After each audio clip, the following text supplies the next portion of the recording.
एक बार बुद्ध अपने अनुयायियों के साथ एक नगर से दूसरे नगर की यात्रा कर रहे थे। यात्रा करते समय वे एक झील के किनारे चले। कुछ देर बाद वे सभी आराम करने के लिए रुके। सब कुछ शांत होने के बाद उनके एक शिष्य ने उनसे पूछा, जब हमारे मन में परेशान करने वाले विचार आते हैं तो हम मन को कैसे शांत कर सकते हैं?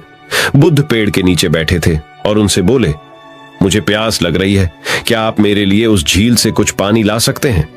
शिष्य झील की ओर वापस चला गया और उसने देखा कि कुछ लोग कपड़े धो रहे थे, इसलिए साफ पानी लेने के लिए कुछ दूर चला और पानी इकट्ठा करने के लिए वहीं बैठ गया। लेकिन जैसे ही वह पानी लेने जा रहा था तभी एक बैलगाड़ी गुजरी और पानी गंदा हो गया।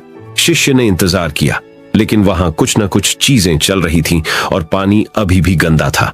इसलिए उसने मन ही मन सोचा कि वह इतना गंदा पानी तो उन्हें नहीं दे सकता, क्योंकि यह पीने लायक नहीं है। इसलिए उसने बिना पानी के वापस जाने का फैसला किया। शिष्य खाली हाथ वापस आया और बुद्ध को इसके बारे में बताया। 1 घंटे के बाद बुद्ध ने उसे झील पर वापस जाने और थोड़ा पानी लाने के लिए कहा। शिष्य झील पर वापस गया और इस बार वह साफ पानी ढूंढने में सफल रहा। उसने बर्तन में पानी भरा और वापस बुद्ध के पास लाया। शिष्य ने गौतम बुद्ध को पानी दिया और कहा, पिछली बार जब मैं गया था तो पानी में बहुत कीचड़ था, लेकिन अब झील की सतह पर पानी साफ है। ये कैसे? गौतम बुद्ध ने उत्तर दिया, जब तुम पिछली बार गए थे तो कीचड़ अस्त व्यस्त था और वह सतह पर पानी के साथ मिल गया था और पानी पीने के लिए अयोग्य हो गया था। लेकिन जब आप 1 घंटे के बाद गए तो कीचड़ अपने आप बैठ गया और आपको साफ पानी मिला जो पीने के लिए उपयुक्त था। आपका मन भी ऐसा ही है, जब वह अशांत हो तो उसे कुछ समय दें और वह अपने आप ठीक हो जाएगा। आपको इसे शांत करने के लिए प्रयास तो करना पड़ेगा और फिर समय के साथ आपका मन सहजता से शांत हो जाएगा। इस कहानी को अक्सर बुद्ध के जीवन से जोड़ा जाता है और यह दूसरों के विचारों और इरादों को समझने की उनकी क्षमता को दर्शाती है। एक बार उस समय जब बुद्ध जेतवन मठ में रह रहे थे, वहां एक भिक्षु था जिसके पास कुछ अलौकिक शक्तियां थीं। यह भिक्षु दूसरों के मन को पढ़ सकता था और उनके विचारों को पहचान सकता था। एक अन्य भिक्षु जिज्ञासावश और शायद संदेह की भावना से अलौकिक शक्तियों वाले भिक्षु के पास आया और कहा, मैंने सुना है कि आप दिमाग पढ़ सकते हैं, क्या आप अभी मेरा दिमाग पढ़ सकते हैं? अलौकिक शक्तियों वाले भिक्षु ने उत्तर दिया, निश्चित रूप से मैं ऐसा कर सकता हूं। जिज्ञासु भिक्षु ने तब एक यादृच्छिक वस्तु, एक कमल के फूल के बारे में सोचा और अपना ध्यान उस पर केंद्रित किया। उसने मान लिया कि अलौकिक शक्तियों वाला भिक्षु निश्चित रूप से उसके दिमाग को पढ़ेगा और उस वस्तु की पहचान करेगा जिसके बारे में वह सोच रहा था। लेकिन उन्हें आश्चर्य हुआ जब अलौकिक शक्तियों वाले भिक्षु ने कहा, आप कमल के फूल के बारे में सोच रहे हैं। जिज्ञासु भिक्षु चकित रह गया और बोला, हाँ, यह सही है, आप वास्तव में मन को पढ़ने की क्षमता रखते हैं। अलौकिक शक्तियों वाले भिक्षु ने मुस्कुराते हुए समझाया, ऐसा नहीं है कि मेरे पास सभी दिमागों को अंधाधुंध पढ़ने की शक्ति है, बल्कि मैंने दूसरों के इरादों और विचारों को तब समझने की क्षमता विकसित की है जब वे शुद्ध और केंद्रित होते हैं। जब आपका दिमाग पूरी तरह से होता है, कमल के फूल के विचार में डूबा हुआ, मैं इसे स्पष्ट रूप से देख सकता था। बौद्ध परंपरा की यह कहानी मानसिक शुद्धता और ध्यान के महत्व को रेखांकित करती है। इससे पता चलता है कि स्पष्ट और केंद्रित विचारों को उन्नत आध्यात्मिक क्षमताओं वाले लोग ही समझ सकते हैं। हालांकि इस कहानी को रूपक माना जा सकता है। यह बौद्ध धर्म के अभ्यास में सचेतनता, एकाग्रता और आंतरिक गुणों के विकास के मूल्य को बताती है। चंचल मन को शांत करना बहुत जरूरी होता है, क्योंकि अशांत मन में कई सवाल होते हैं और ये इधर उधर भटक सकता है।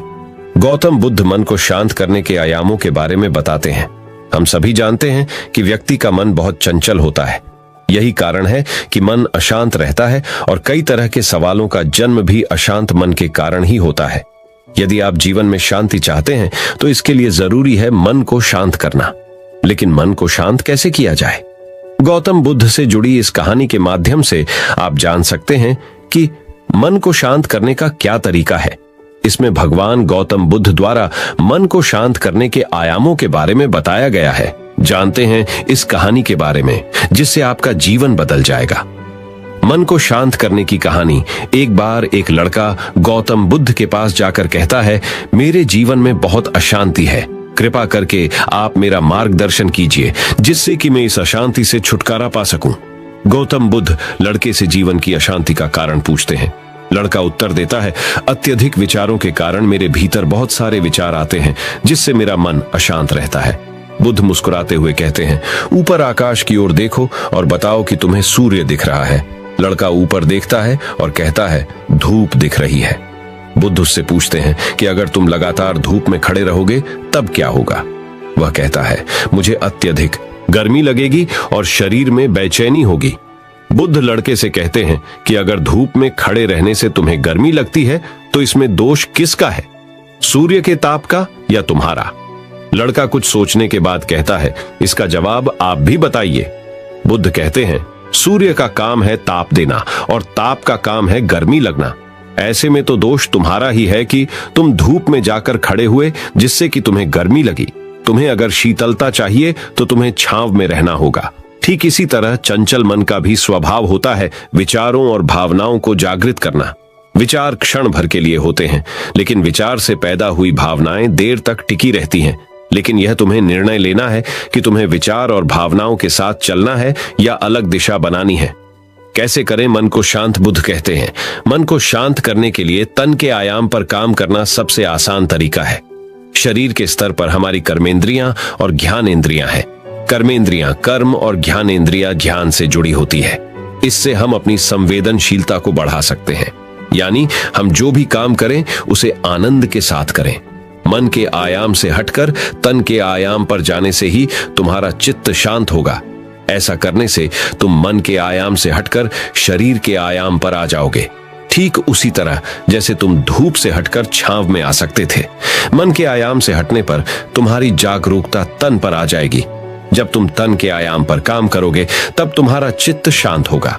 इसलिए हर काम को तन के आयाम पर करने से मन स्वतः शांत हो जाता है। अपने मन के विचार और भावना को नहीं बल्कि सुर को सुनो।